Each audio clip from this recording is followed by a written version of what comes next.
ॐ श्री गणेशाय नमः।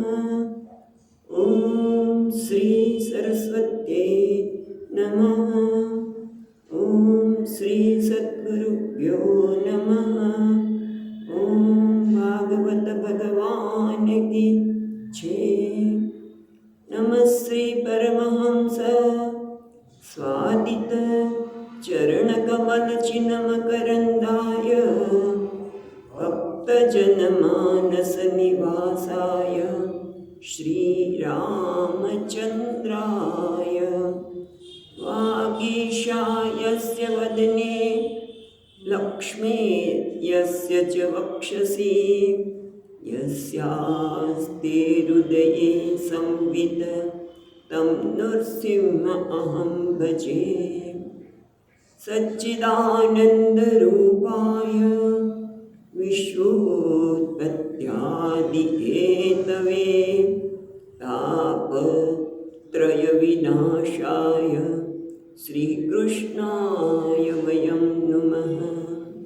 नारायणं नमस्कृत्यं नरं चैव नरोत्तमं देवीं सरस्वतीं व्यासं ततो जयमुदीरयेत्।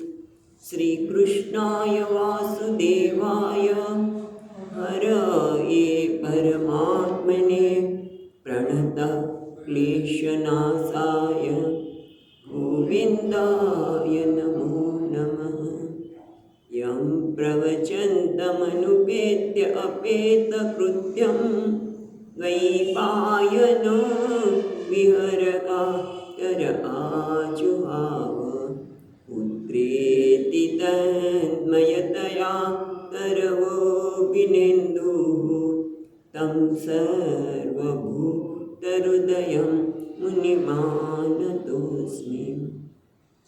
जन्माद्यस्य यतोऽन्वयादितरत चार्तेष्वभिघ्नस्वराट् तेने ब्रह्महृदाय आदिकवये मुह्यन्ति यः सूरयः तेजो वारिमृदां यथा विनिमयो यत्र त्रिसर्गो मृषा धाम्ना स्वेन सदा निरस्तकुहकं सत्यं परं धीमहि। नमो भगवते तुभ्यं वासुदेवाय धीमहि प्रद्युम्नाय निरुद्धाय नमः संकर्षणाय च।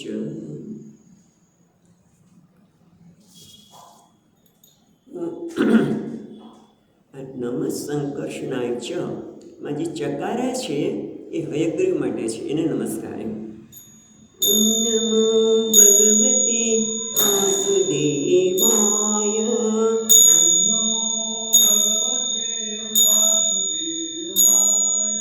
ઓમ નમો ભગવતે વાસુદેવાય. ઓમ ભગવતે વાસુદેવાય. વાસુદેવાય વાસુદેવાય દેવાય હરિ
વાસુદેવાય કપિલ ભગવાન હરિ વાસુદેવાય કપિલ ભગવાન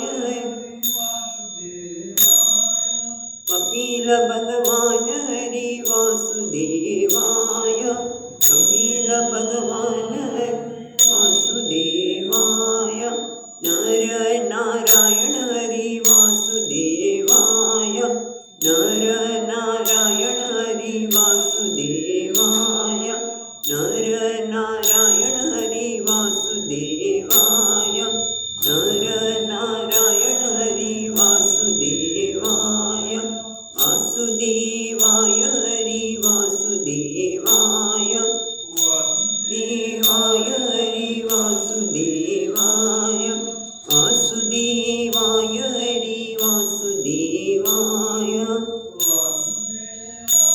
હરિ વાસુદેવાય ઓમ નમો ભગવતે વાસુદેવાય ઓમ નમો ભગવતે વાસુદેવાય ઓમ નમો ભગવતે વાસુદેવાય ઓમ નમો ભગવતે વાસુદેવાય વાસુદેવાય હરિ વાસુદેવાય વાસુદેવાય હરિ વાસુદેવાય વાસુદેવાય હરિ વાસુદેવાય વાસુદેવાય હરિ વાસુદેવાય વરાહ રૂપે હરિ વાસુદેવાય વરાહ રૂપે વાસુદેવાય કપિલ ભગવાન હરિ વાસુદેવાય કપિલ ભગવાન વાસુદેવાય નર નારાયણ હરિ વાસુદેવાય નર નારાયણ હરિ વાસુદેવાય વાસુદેવાય હરિ વાસુદેવાય વાસુદેવાય હરિ વાસુદેવાય વાસુદેવાય વાસુદેવાય વાસુદેવાય વાસુદેવાય ઓમ નમો ભગવતે વાસુદેવાય ઓમ નમો ભગવતે વાસુદેવાય ઓમ નમો ભગવતે વાસુદેવાય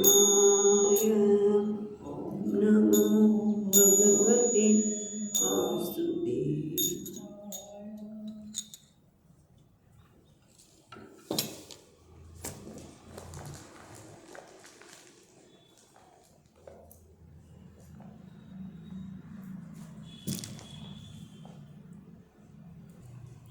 તો આપણે ચોથા સ્કંધના ચોથા અધ્યાયમાં આવ્યા છીએ. એમાં 10મો શ્લોક જોતા હતા.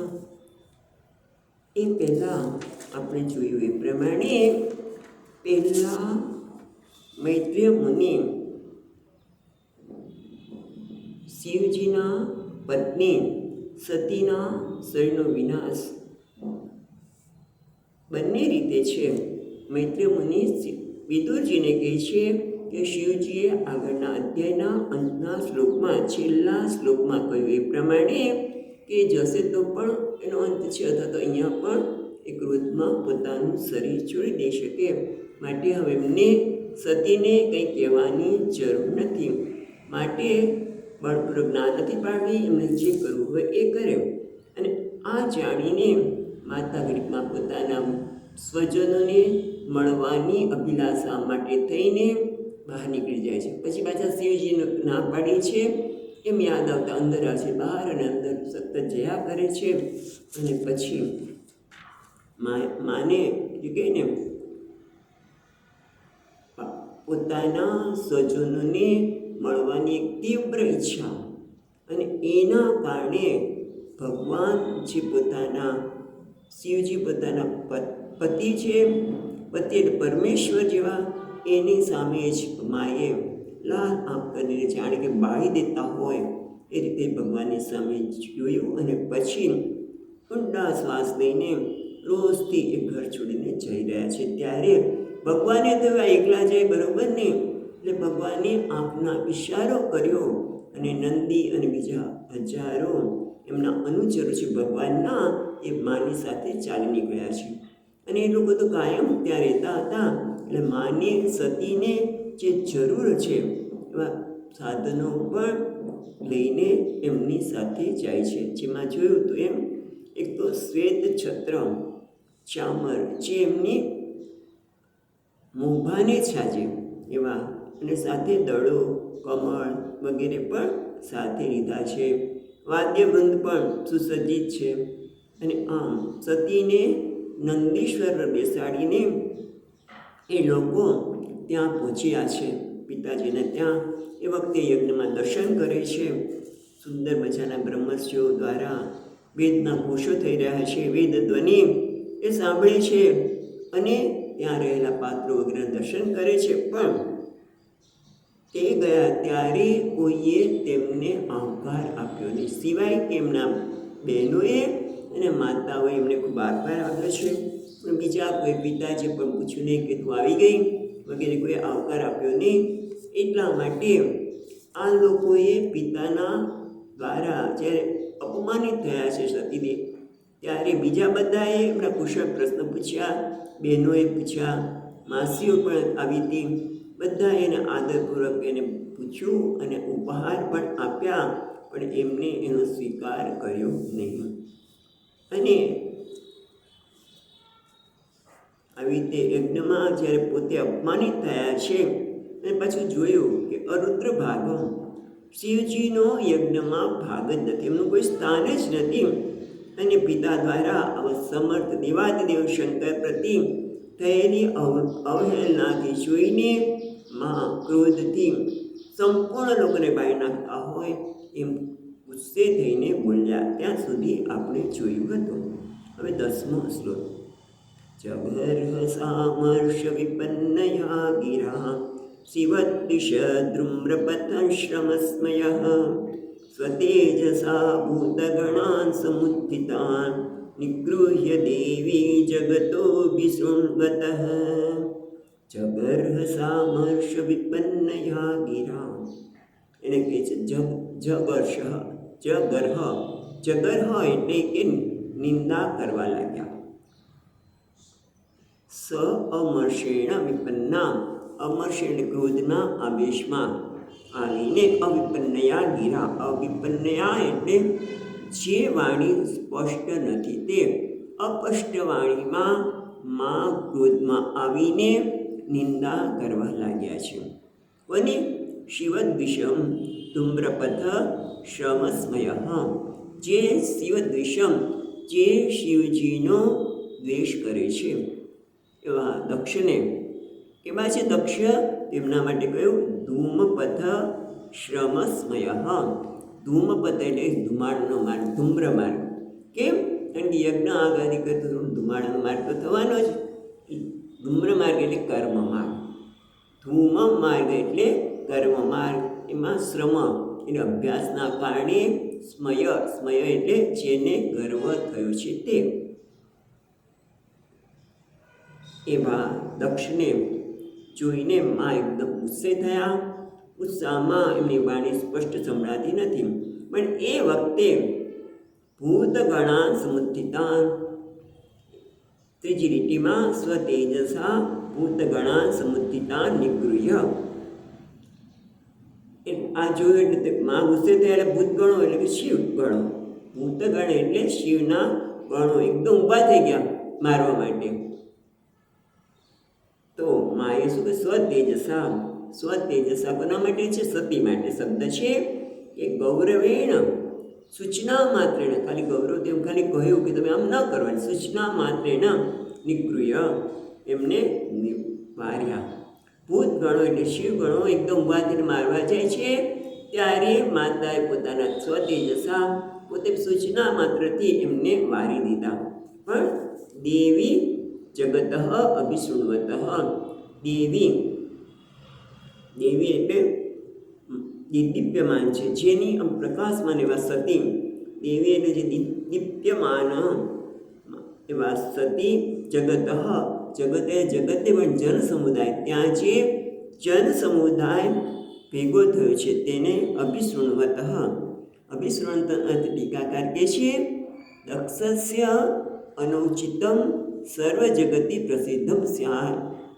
અભિશ્રવણ બધાની સામે માં કહેવા લાગ્યા, ધિક્કારવા લાગ્યા અભિશ્રવણંત. પણ અહીંયા અભિશ્રવણંત માટે ટીકામાં કહે છે કે દક્ષનો આ જે યુદ્ધ થાય છે એ બધાને જગતમાં જાણતું છે, એ લોકો ત્યાં ભેગા થાય છે, બધા માટે પ્રસિદ્ધ છે. અને એટલા માટે કહે છે કે માં દક્ષનો વધ કરવા માટે તૈયાર થયેલા શિવના ગણોને એમણે સૂચનાથી આજ્ઞા આપીને અટકાવી દીધા. અને શિવજીનો દેશ કરનાર તથા કર્મ માર્ગના અભ્યાસથી ગર્વિષ્ઠ બનેલા દક્ષને સર્વ જન સમુદાયને સાંભળતા ક્રોધના આવેશથી અસ્પષ્ટ વાણી વડે દેવી ધિક્કારવા લાગ્યા. અભિશ્રવણત ટૂંકમાં કહીએ અભિશ્રવણવત એટલે ધિક્કારવા લાગ્યા. શું કહ્યું માએ?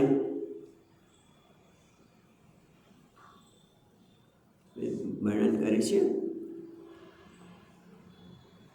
યસ્ય લોકેસ્ત્યતિશાય ન પ્રિયઃ તથા પ્રિયો દેહભૃતાં પ્રિયાત્મનઃ તસ્મિન સમસ્તાત્મનિ મુક્તવૈરકે ઋતે ભવન્तं કથમપ્રતીયેત. ન યસ્ય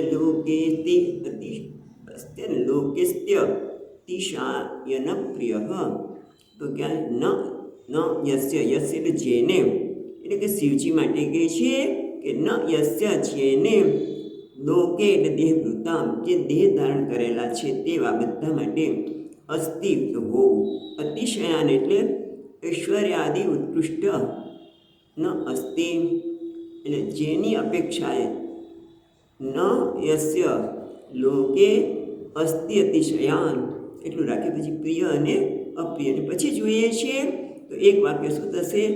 લોકે અતિશયાન યસ્ય ન અસ્તિ, એટલે દેહ વૃદ્ધારમાં થતો જગતમાં, લોકે એટલે દેહ ધારણ કરનાર છે તે, એટલે કે જગતમાં ઐશ્વર્ય વગેરે હોવું એવા ઉત્કૃષ્ટ શ્રેષ્ઠ બીજું કોઈ નથી.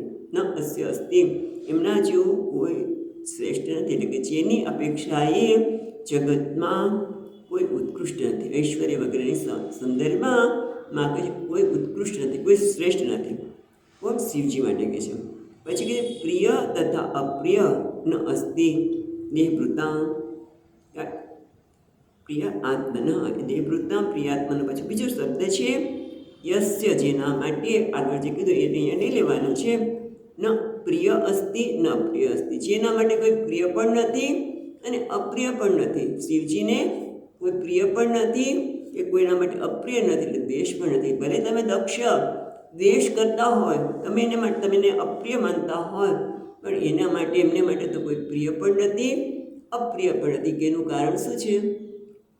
દેહભૃતામ પ્રિયાત્મનઃ, દેહભૃતામ જે દેહધારીઓ છે એનો પરમાત્મા દેહધારીઓના પ્રિય આત્મા છે, દેહધારીનો આત્મા છે, અને આત્મા બધાને પ્રિય છે. એટલા માટે દેહભૃતામ પ્રિય આત્મનઃ, દેહધારીઓના એ પ્રિય આત્મા છે. તસ્મિન સમસ્ત આત્મની મુક્ત વૈરકે ઋતે ભવંતમ કથમ પ્રતીયતે. મુક્ત વૈરિકે એટલે સર્વથા વેરથી રહિત. મુક્ત વૈરિકે સર્વથા જે વેરથી રહી છે, જેને કોઈ વેરી જ નથી, એટલે એનામાં વેરની ભાવના ક્યારેય રહેલી નથી, એવા શિવજી માટે મુક્ત વૈરિકે એ શંકર ભગવાન પ્રતિ ઋતે તમારા સિવાય, ઋતે ભવંત તમારા સિવાય, આપના સિવાય, કથમ પ્રતીયેત, પ્રતીયેત એટલે પ્રતિકૂળ આચરણ કરવું. તમારા સિવાય બીજું કોણ એવું હોય કે ભગવાન શિવ સાથે આવું પ્રતિકૂળ આચમન કરે? કારણ કે શિવજી કેવા છે? તો એક તો વાત કરી અતિશયાન, એમનાથી કોઈ મહાન નથી. હા, પછી એમને માટે કોઈ પ્રિય પણ નથી, અપ્રિય પણ નથી, બધાનો એ આત્મા છે. તસ્મિન સમસ્તાની આત્માની, તે બધાના જગતનું આત્મની એને કારણનું છે. એવા નિર્વૈર સૈની સાથે તમારા સિવાય બીજું કોણ હોય કે આવો વ્યવહાર કરે, વિપરીત આચરણ કરે, પ્રતિકૂળ આચરે, વિપરીત આચરણ કરે. હવે માં એમના બે કારણ બતાવે છે દ્વેષના. તસ્ય પ્રતિકૂલકરણમ વેધા. મહાદેવજીને બે પ્રકારે આપણે વિરોધ કર્યો છે, અને આપે બે પ્રકારે વિરોધ કર્યો છે. કયો? મહત્તમ અદ્રોહેણ, સાક્ષાત અદ્રોહેણ છે. બે રીતે. એક તો એ સર્વોત્કૃષ્ટ છે, સર્વથી ઉત્કૃષ્ટ છે, એટલે કે સર્વલોકને ઉપકૃત કરનાર છે, કારણ કે એ કોઈના વેરી નથી, એટલે વેર રહિત છે. એ બતાવીને એ બતાવે છે બધા ઉપર ભગવાન શિવજી ઉપકાર કરનાર છે, ઉપકૃત છે, અને એનો તમે દ્રોહ કર્યો છે. અને બીજો, સાક્ષાત સભામાં તમે એમનો દ્રોહ કર્યો. જ્યારે સભામાં બધા ઋષિઓ ભેગા થયા છે, યજ્ઞમાં જ્યારે ભેગા થયા હતા ત્યારે તમે સભામાં દ્રોહ કર્યો હતો. અને તેથી યજ્ઞમાં મનુષ્યનું ચતુર્વિધાનું વર્ણન કરી સતી અત્યંત મહાન મનુષ્યો પર દોષારોપણ કરનારું શું થાય છે એ બતાવે છે શ્લોકમાં 12માં, કે તમે કેવા છો, તમે કોના ઉપર આટલો બધો દ્વેષ પણ કરો છો અને દોષારોપણ પણ બતાવે છે 12મા શ્લોકમાં. દોષાન પરેશામ હિ ગુણેષુ સાધવઃ ગૃહ્ણન્તિ કેચિન્ન પપાદૃશાદ્વિચ ગુણાશ્ચ ફલ્ગુન બહુલીકરણશ્વઃ મહત્તમાં તેષ્વવિદ ભવાન અધમ. તમે તો કેવા છો? અધમ. એટલે અહીંયા 4 પ્રકારના લોકોની વાત માતા કરે છે. એક અધમ છે, બીજો મધ્યમ છે, ત્રીજો છે મહાનતમ એટલે મહત્તર, અને ત્રીજા છે મહત્તમ.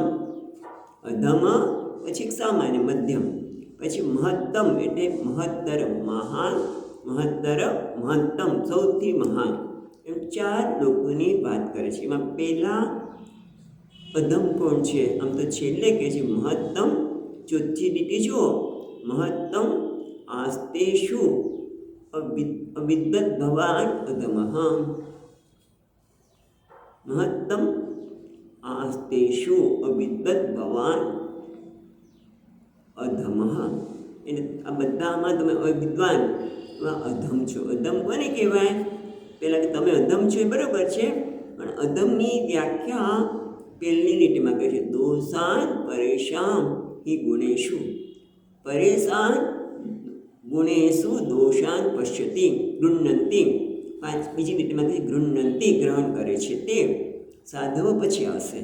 એટલે કહે છે કે જે લોકો બીજાના ગુણમાં દોષને જ જોવે છે એ કેવા છે? અધમ છે.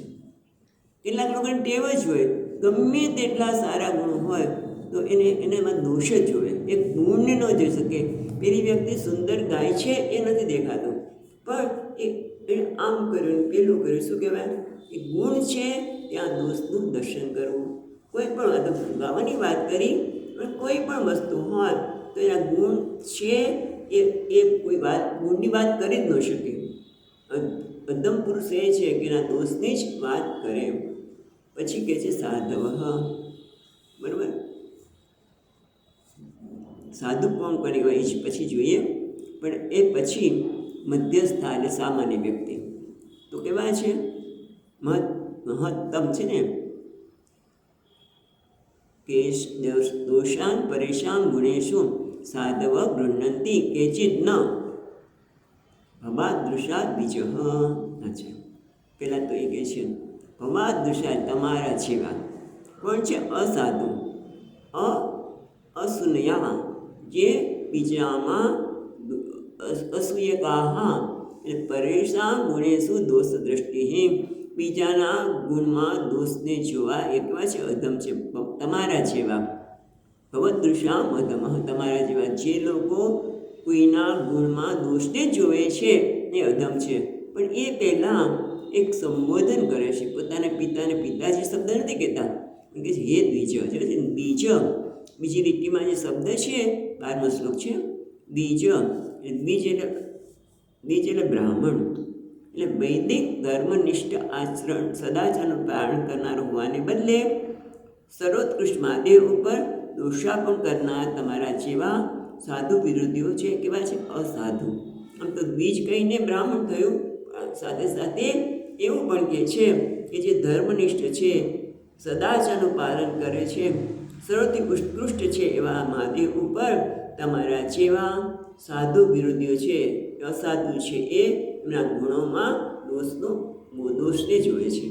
પછી કેચિત ન છે ને એની મધ્યમ લોકો માટે કેટલાક જોતા નથી, એટલે કે એ ગુણ નથી જોતા, એ ગુણને ગુણ તરીકે જોવે છે, દોષને દોષ તરીકે જોવે. પોતાની વિવેક બુદ્ધિ દ્વારા એ ગુણને યથાસ્થિતાન ગુણાન દોષાન વિવેકેન ગૃહ્ણાતિ.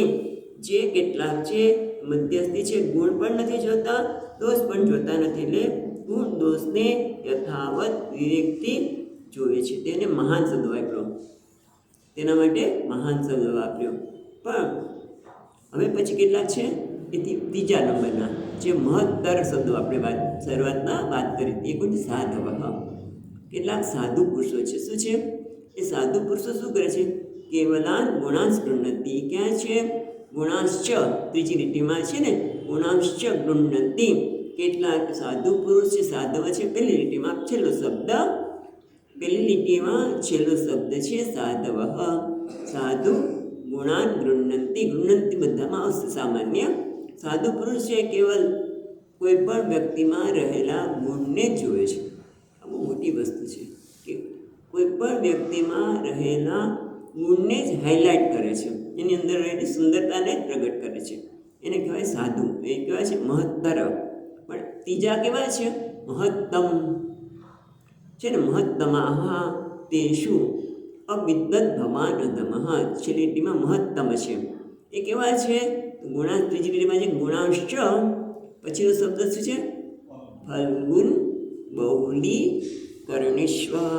એટલે ફલ્ગુન એટલે તુચ્છ, ફલ્ગુન બહુલી એટલે મોટા કરવા, બહુલીકરણ એટલે ગુણોને મોટા બતાવવા. એ કેવો હોય છે? મહત્તમ જમા. ફલ્ગુન એટલે જે તુચ્છ ગુણ છે, એનામાં એટલી બધી સુંદર, એટલી બધા ગુણોનું છે જ નહીં, પણ છતાં બહુલીકરણેશ્વ એટલે એ તુચ્છ ગુણોને મહાન કરીને બતાવે છે. જેમ કે રામજી, તારા હનુમાનજી મહારાજ સીતાની શોધ કરીને આવ્યા. એ તો એમને ત્યાં વીંટી જ એમને આપી હતી, એને ખબર હતી કે એ જ કાર્ય કરવાનો છે. પણ છતાં તમે જુઓ કે રામજી હનુમાનજીની કેટલી બધી પ્રશંસા કરે છે. કોઈ પણ વ્યક્તિમાં થોડા પણ ગુણ હોય, ના અલ્પ ગુણ હોય, પણ તમે જો ઘણા લોકોને એવું, ઘણા લોકો મીઠું મીઠું બોલતા હોય, વસ્તુ જુદી છે. અંદર કંઈ હોય ને બહાર વખાણ કરતા હોય એક વસ્તુ છે. પણ આ તો એનો સ્વભાવ બની ગયો છે કે જે અલ્પ ગુણો છે એને મહાન બતાવશે. હા, તમારામાં કેટલું સુંદર છે. પછી એને ઉત્સાહ આવવાનો, ઉત્સાહ આવીને એનામાં પાછું એ ગુણની વૃદ્ધિ થવાની. એટલે આવું કોણ કરી શકે? જે મહત્તમ પુરુષ છે, એટલે કે જે સૌથી શ્રેષ્ઠ છે એ જ. એટલે કે જેને કશું જોઈતું નથી. કોઈનું જોઈતું હોય, કોઈની પાસેથી જોઈતું હોય તો એ આપણે વખાણ કરીએ, પણ એને કશું જોઈતું જ નથી, અને છતાં એ એનામાં રહેલા અલ્પ ગુણને બહુલીકરણ, એને મોટા કરીને બતાવે છે. આમાં 4 છે, પણ તમે કેવા છો? ભગવાન છોટી લીટીમાં કહે છે મહત્તમ તેષુ. તે બધામાં 4 કયા? અધમ, મધ્યમ, મહત્તર એટલે જે સાધુ શબ્દ વાપર્યો, અને મહત્તમ. આ બધાની અંદર ભવદ્ભિ ભવાન અધમ. તમારે તો તમે કેવા છો? અધમ છો. અધમ એટલે કે ગુણોમાં પણ દોષના દર્શન કરો છો. એવા શું ગુણ છે ભગવાનમાં? તો કે ભગવાનમાં શું ગુણ છે તમે જુઓ, એ બતાવે છે. હવે પછીના મહાપુરુષની નિંદા એ દુર્જનો માટે યોગ્ય છે. તમે કરો એટલે આગળ તો તમારા સિવાય આવું કોણ આવો ખોટો વ્યવહાર કરી શકે? તમે જ કરી શકો, કારણ કે આ 4 પ્રકારના લોકોમાં તમે કેવા છો? અધમ છો. એટલે તમે જ આવા પ્રકારનું આગળના શ્લોકમાં 11માં કહ્યું ને કે ઋતે ભવંતમ કતમ પ્રતિયેત. તમારા સિવાય બીજું કોણ આવું વિપરીત આચરણ કરે? કારણ કે તમે અધમ છો, માટે તમે વિપરીત આચરણ તમે જ કરી શકો. બીજા કોઈ આવું વિપરીત આચરણ કરી શકે નહીં.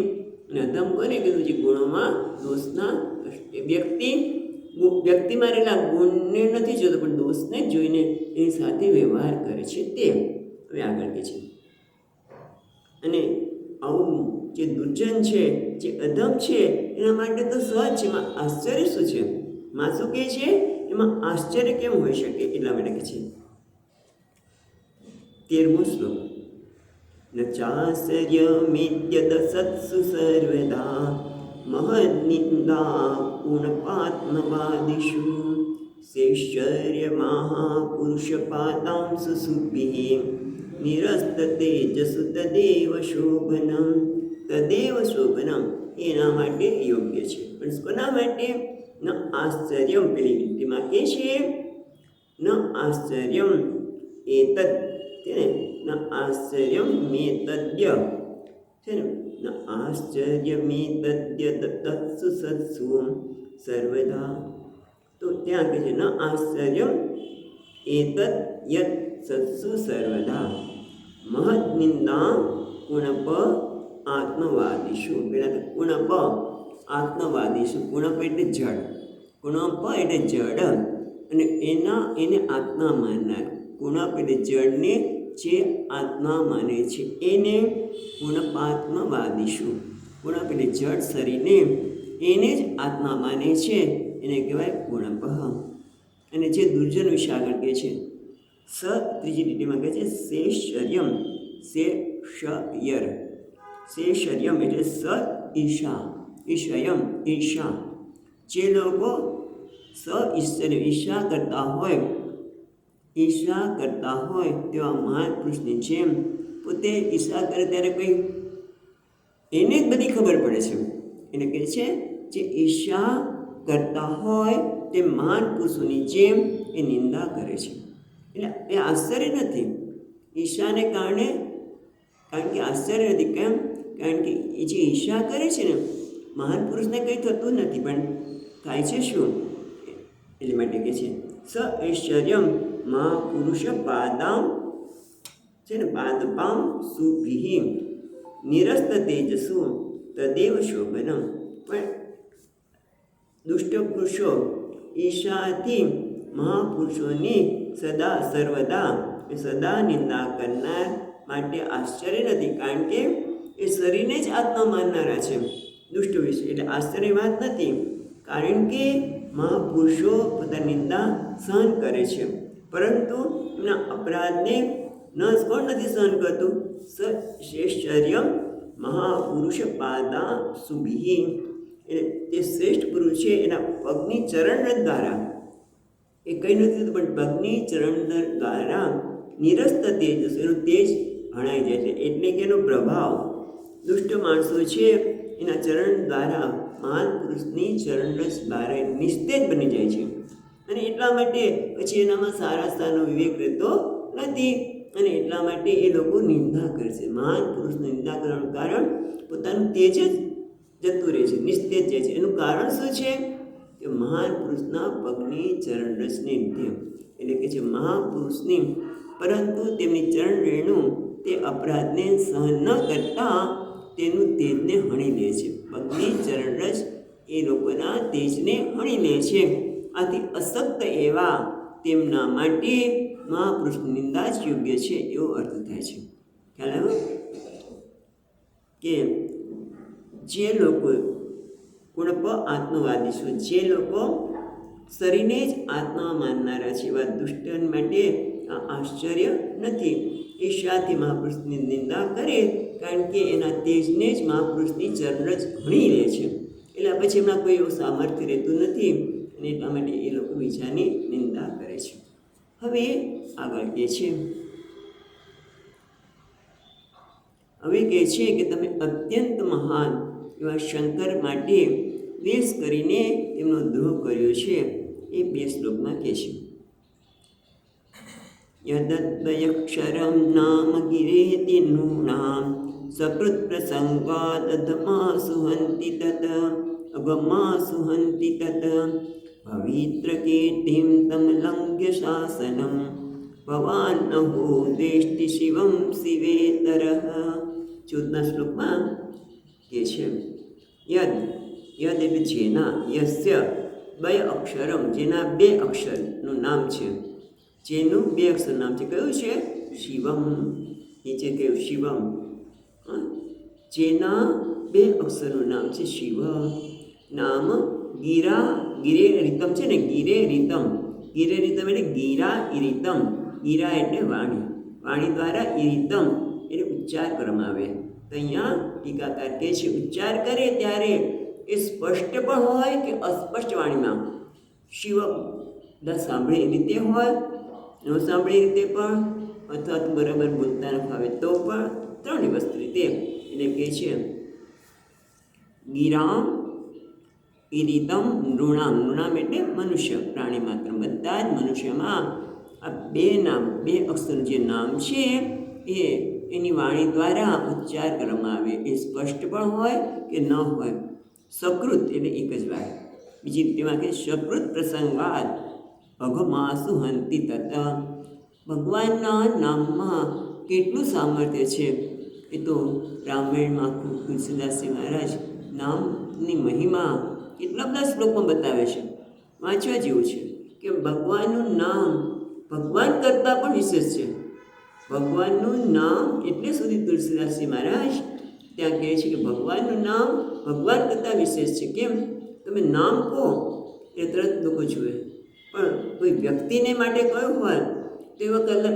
દાખલા તરીકે ત્યાં દ્રષ્ટાંત આપે છે, કોઈ તમે ધર્મ સભામાં ગયા કે ક્યાંય પણ ગયા અને એ વ્યક્તિનું તમારે કામ છે, એ કઈ છે તો એનું નામ છે શિવ. દાખલા આપણે ભગવાનની વાત કરીએ તો નામ બોલો તો જે વ્યક્તિ છે એ જ જોશે. પણ આ કલરના કપડાં પહેરે છે તો કેટલાય હોઈ શકે. વ્યક્તિ કલરથી કે કોઈ આકારથી કહો તો ખ્યાલ ન આવે, પણ નામ બોલો તરત જ વ્યક્તિને ખ્યાલ આવશે. એવું તો ઘણું બધું ત્યાં વિસ્તારથી નામી કરતાં નામ મહાન છે. ત્યાં તુલસીદાસ મહારાજ આ રીતે કહે છે કે નામી કરતાં નામ મહાન છે. એમ અહીંયા પણ કહે છે કે યદ અક્ષરદ્વયમ, જેના 2 અક્ષરવાળું નામ વાણી દ્વારા સ્પષ્ટ કે અસ્પષ્ટ નૃણામ પ્રાણી માત્ર સકૃત અપી. ભલે ને એકવાર પ્રસંગાત કોઈ પ્રસંગ પર આવ્યો હોય અને એના કારણે બધા કે ભાઈ બોલો, હું તમને ભગવાન નામ લેવડાવું છું અને બોલે, કોઈ બોલાવે તો કે ના ન પડે એટલે બોલ્યા હવે સકૃત આપી. કદાચ એકવાર પણ પ્રસંગના કારણે જો એ બોલે તો અઘમ આંસુ છે ને, એટલે અઘમ આંસુ એટલે શીઘ્ર, તરત જ. અઘ એટલે પાપ, હંતિ તત એના તરત બધા પાપ હણાઈ જાય છે. એના પાપને ભગવાનનું નામ હણી લે છે. અને પવિત્ર કીર્તિ તમ અલંગ્ય શાસનમ. પવિત્ર કીર્તિ એટલે પવિત્ર એટલે શું? પવિત્ર એટલે જે સર્વ પાપને દૂર કરનાર છે એવી એમની જે કીર્તિ છે. કીર્તિ ભગવાનની કીર્તિ કેવી છે? તો પવિત્ર કીર્તિ છે. એટલે કે પવિત્ર એટલે જેના નામ ઉચ્ચાર માત્રથી પાપનો નાશ કરનાર છે. માટે ભગવાન માટે પવિત્ર કીર્તિ વાપરવામાં આવે છે. મહાત્માઓ માટે પણ આ શબ્દ ઘણીવાર વપરાતો હોય છે. પછી શું કહે છે? તમ અલંગ્ય શાસનમ. શાસનમ એટલે આજ્ઞા, જેમની આજ્ઞાનું ઉલ્લંઘન કોઈ કરતું નથી. અલંઘ્ય ઉલ્લંઘન, તેમની આજ્ઞાનું કોઈ ઉલ્લંઘન કરતું નથી. છતાં ભવાન અહો વેષ્ટિ શિવમ શિવેતરમ. પણ ભવાન એટલે તમે, અહો એટલે આશ્ચર્ય બતાવે છે. એવું નહીં, મને ખબર છે કે આશ્ચર્ય કરવાનું છે જ નહીં, આગળ જ વાત કરી. ન આશ્ચર્ય, તમારા લોકો આવું નિંદા કરવામાં કોઈ આશ્ચર્ય જ નથી, કારણ કે એમની પાદ રેણુએ તમારા તેજને હણી લીધું છે. એટલા માટે અહો એટલે અરે રે. અહીંયા અહો આશ્ચર્યાર્થમાં નથી, પણ અરે ભગવાન વેષ્ટિ, પણ તમે એમનો વેશ કરજો. શિવમ શિવેતર. શિવેતર એટલે શું? શિવથી ઇતર, શિવ ઇતર, શિવથી અન્ય એવા અમંગળ સ્વરૂપવાળા. શિવ એટલે મંગળ અને શિવેતર એટલે શિવથી અન્ય એટલે જે મંગળ સ્વરૂપ નથી તે, એટલે અમંગળ સ્વરૂપવાળા એવા તમે. કોના માટે કહે છે? પોતાના પિતા માટે કે તમે કેવા છે? અમંગળ સ્વરૂપવાળા એવા તમે જ દ્વેષ કરો છો. બીજા કોઈ દ્વેષ કરી શકે જ નહીં, કારણ કે એમના 2 અક્ષરવાળું નામ પ્રસંગવશ એકવાર પણ જો ઉચ્ચાર્યું હોય તો મનુષ્યના પાપો બળી જાય. સર્વ અહીંયા તો કહે છે પાપોનો તત્કાળ નાશ થાય છે. આવા પવિત્ર કીર્તિવાળા ને જેમની આજ્ઞાનું ઉલ્લંઘન કોઈ કરતું નથી એવા ભગવાન શિવની તમે અમંગળ એવા તમે દ્વેષ કરો છો. દ્વેષ્ટિ શિવેતર એટલે અમંગળ, તમે અમંગળ એવા તમે એમનો દ્વેષ કરો છો.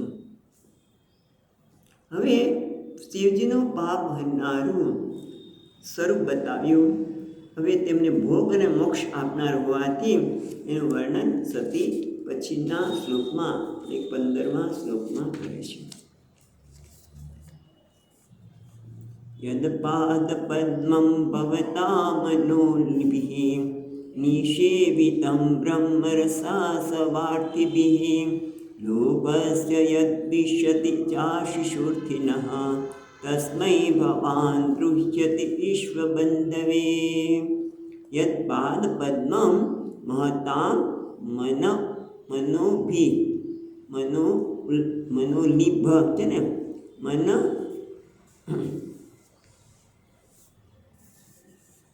એક ટીકા જોઈ નહીં.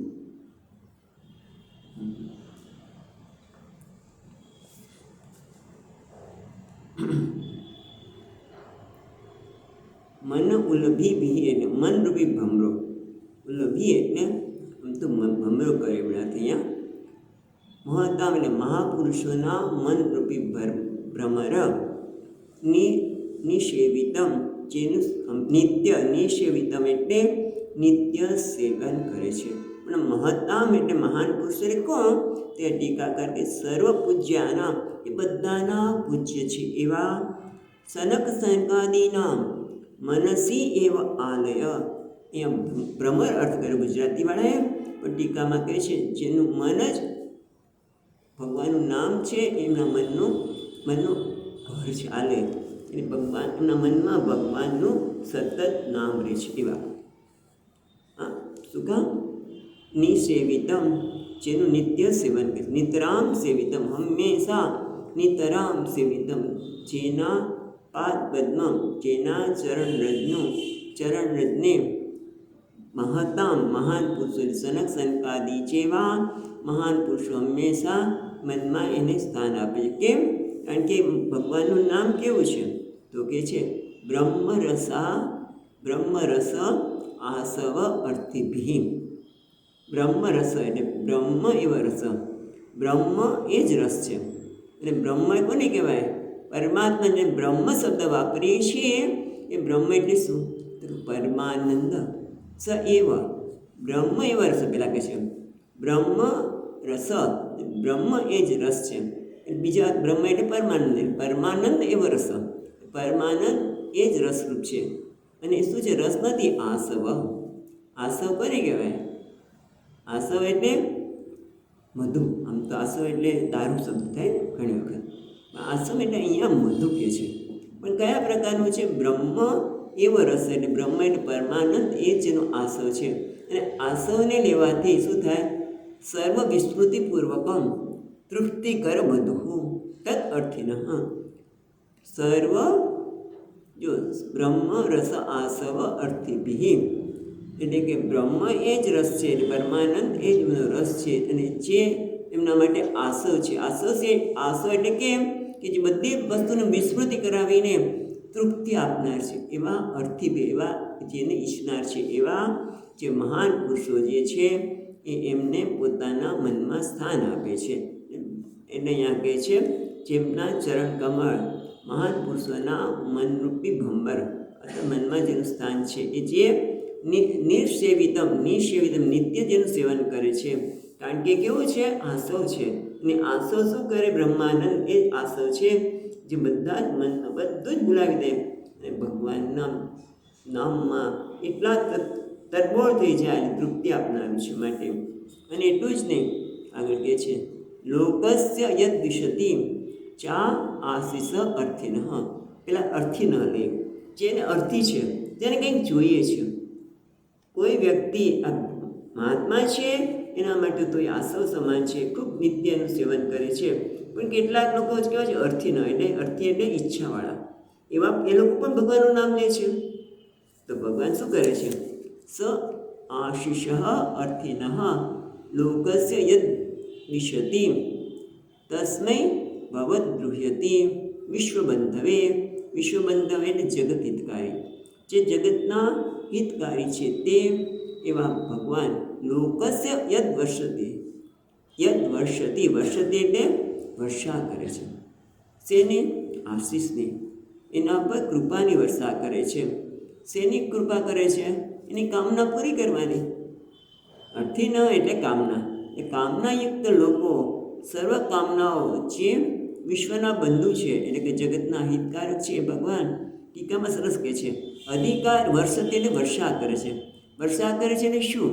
તો કે જે અધિકારી છે કે અધિકારી નથી એ કશું જોતા નથી. આપણે જોઈએ છીએ કે બધા અસુરો લાંબા સમય સુધી શિવજીની પૂજા કરે અને પછી શિવજી એમને આશીર્વાદ આપી દે. પણ ઘણી વખત વિષ્ણુ ભગવાન ને મા પાર્વતી કે પણ તમે એ અધિકારી છે કે નહીં એ તો જુઓ. તો કે ભગવાનનું કાર્ય એ જ છે કે એની તપનું ફળ આપો, બસ. પછી એ અધિકારી છે કે અધિકારી નથી એનો જોવાય. નહીં તો લોકોને વિશ્વાસ જ ન રહે. તપ કરે, ભગવાનનું નામ સ્મરણ કરે અને ઈચ્છા પૂરી ન થાય તો એ ગમે તે ઈચ્છા રાખે. પણ અર્થી ન, હા, જે અર્થી છે, જે આર્થી એટલે જેની કામનાવાળો છે, સકામ છે, એના ઉપર એ આશીષ વર્ષીને, હા, વર્ષતી. કારણ કે વિશ્વ બંધવે, કારણ કે જગતના વિશ્વના બંધુ છે એટલે કે જગતના હિતકારી છે. તસ્મૈ ભવાન દ્રુહ્યતિ, એવા તેના ઉપર ભવાન તમે દ્રોહ કરો છો. તમે વિચારો છો ખરા કે જે શિવજી આટલા મહાન છે, સનક સનકાદી પણ એ પણ બ્રહ્માજીના પુત્રો છે, માનસ પુત્ર છે, તમે એમના પુત્ર છો, એટલું જ ને. તો તમે અને એમાં કેટલો ફેર છે કે એ ભગવાનના નામ સ્મરણ રૂપી આશ્રમમાં ડૂબ રહે છે અને તમે દ્વેષ કરવામાં. જે શિવજી કોઈનું સાચું કે એ અધિકારી છે કે નહીં, પણ છતાં એ જો એની ઈચ્છા, કોઈ ઈચ્છા હતી એમનું નામ સ્મરણ કરે તો એમની ઈચ્છા પણ પૂરી કરે છે. ને એવા શિવજી, મહાન શિવજીનો તમે દ્વેષ કરો છો. પછી આગળ કહે છે, એટલે આગળ વાત કરી તેમ એ દુઃખતમ શિવ અપદેશો હિ અશિવ. આગળ કહ્યું કે જે તેના નામ માત્ર જ શિવ છે, ખરેખર તો અમંગળ છે તેમ કહેવામાં આવ્યું. કારણ કે કેમ કીધું? નામ માત્ર શિવ છે. આના ઉપરથી આ શ્લોકમાં વાત કરી કે ભગવાનનું નામ જ કલ્યાણકારી છે. અને છતાં એવા શિવજી માટે આગળ શું કીધું? તમે તો સ્મશાનમાં રહો છો, ખપરીની માળા પહેરો છો, તમે તો અમંગળ છો. જે મંગળકારી છે એ શિવને અમંગળ કહ્યું. અને એટલા માટે આગળ કહે છે માં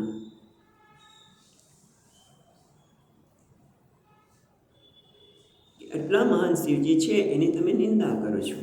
એટલે આગળ કહે છે 16મા શ્લોકમાં કિમ વા શિવાખ્યમ શિવમ વિદસ્તન્યે બ્રહ્માદય તમપકીર્ય જટા સ્મશાને તમાન્ય ભસ્મ નૃકપાલ્ય વસિત પિશાચ બાલ્ય વસત પિશાચૈ એ મૂર્ધની વિદદતિ તચ્ચરણાવસૃષ્ટમ.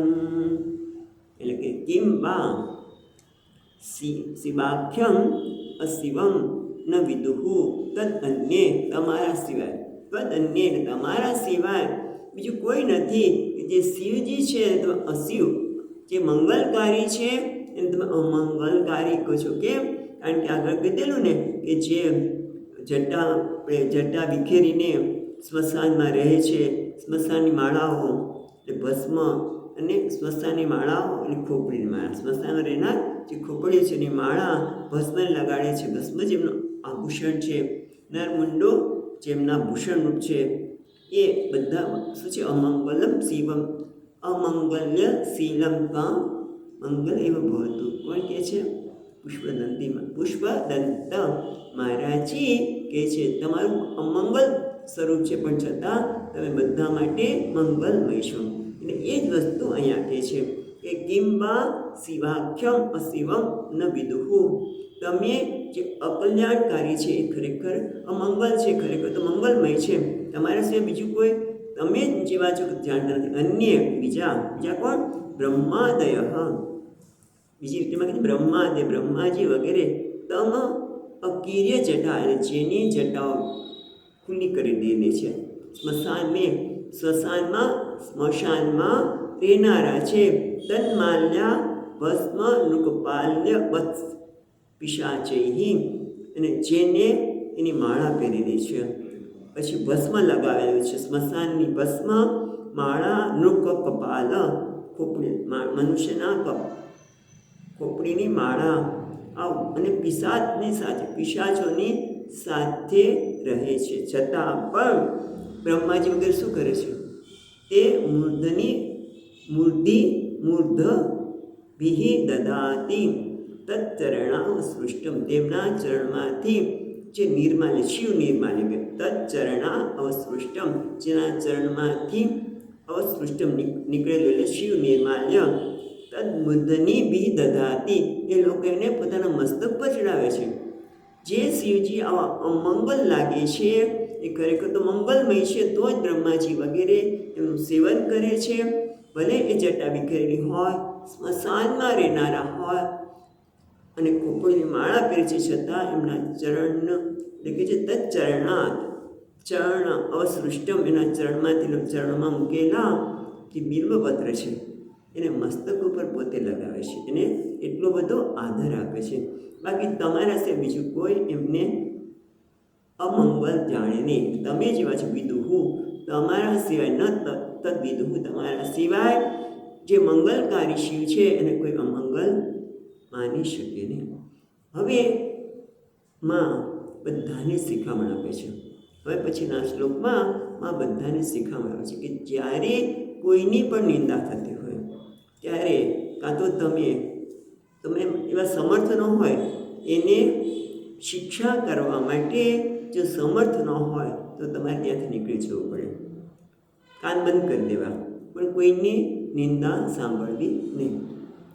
જો તમે સમર્થ હોય તો એને શિક્ષા કરો.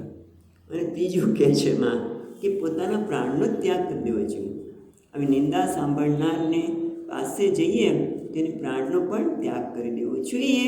એ 17મા શ્લોકમાં કહે છે, કર્ણો પિધાય નિરયાત કલ્પ ઈશે ધર્મા વિતીર્ય શૃણિભિ, ધર્મા વિતીર્ય શૃણુભિ નૃભિસ્વસ્યામે નૃભિસ્યમાને છિન્નાત્ર સહ્ય ઋતિષિમસતિમ પ્રભુશ્ચે જીહ્વાહમ સુનપી તતો વિસૃજેત ધર્મઃ.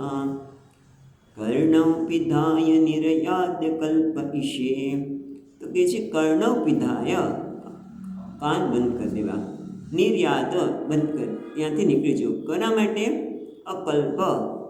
અકલ્પ ઈશે. ઈશે એટલે ભગવાન. કોણ કહેવાય ભગવાન? કોને કહીશું? તો કે કર્તુમ અકર્તુમ શક્ય, એને જે કરવું હોય કરી શકે. જેમ આ વાત કરી આગળ, ત્યાં તુલસીદાસજી મહારાજે સુંદરકાંડમાં કહ્યું ને કે એમના એટલા સામર્થ્ય છે કે એ દરિયો હોય મોટો, એને એક ગાયની પગની ખરી બનાવી દે. એટલે એને ઉલ્લંઘન કરવું મુશ્કેલ પડે ને, કારણ કે એટલું મહાન સમુદ્રને હનુમાનજી મહારાજ છલાંગ મારતા કૂદી ગયા, કારણ કે ભગવાનની કૃપા.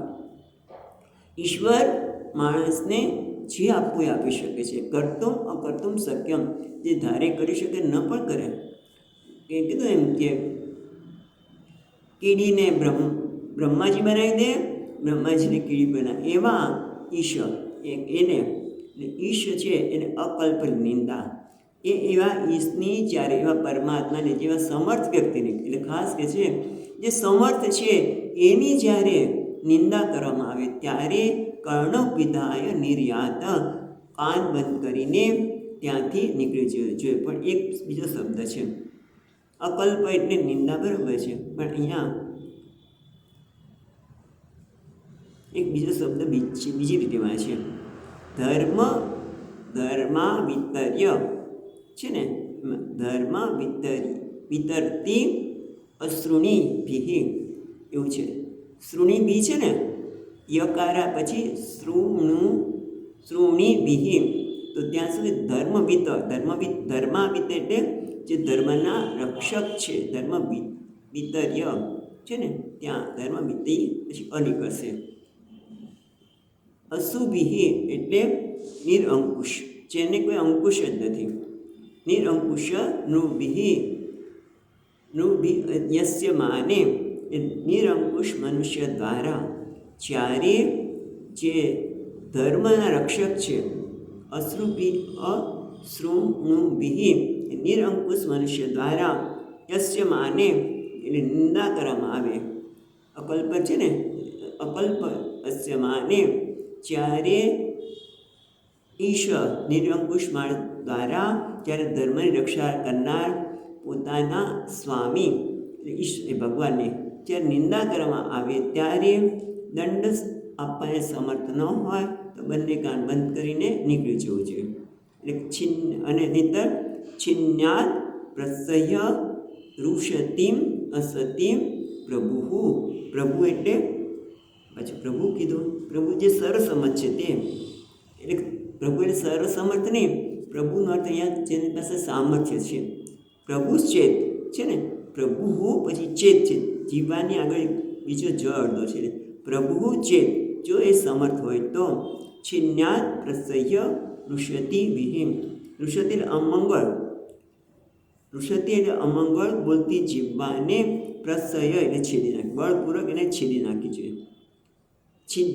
છિન્દ્યાત પ્રસહ્ય રુષતિ અસતિમ પ્રભુ. પ્રભુ ચેત ઇતર જીવવામ એને જીવાને કાપી નાખી. અસુની અપી તત વિસૃજેત ધર્મ, અથવા તો નિંદાના શ્રવણનું પ્રાયશ્ચિત કરવા માટે એને પોતાના પ્રાણનો ત્યાગ કરી દેવો જોઈએ. અસુની એટલે અસુની એટલે પ્રાણ, તતો વિસૃજેત સધર્મ. ધર્મ એટલે પ્રાયશ્ચિત કરવા માટે પોતાના શરીરનો ત્યાગ, પ્રાણનો ત્યાગ કરવો જોઈએ. અહીંયા આપણે આ પ્રકારે બતાવ્યું. હવે આપણે આગળ કાલે જોઈશું.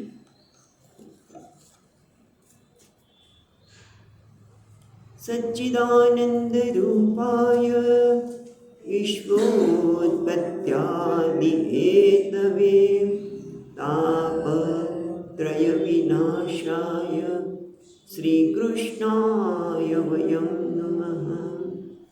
યં પ્રવચन्तમનુપેત્ય અપેતકૃત્યં વૈપાયનો વિહરકાતર આજુહાવ. પુત્રેતિ તન્મયતયા તરવોऽપિનેन्दુઃ तं સર્વભૂતહૃદયં મુનિમાનતોऽસ્મि. ઓમ શાંતિ શાંતિ શાંતિ. હરિ ઓમ.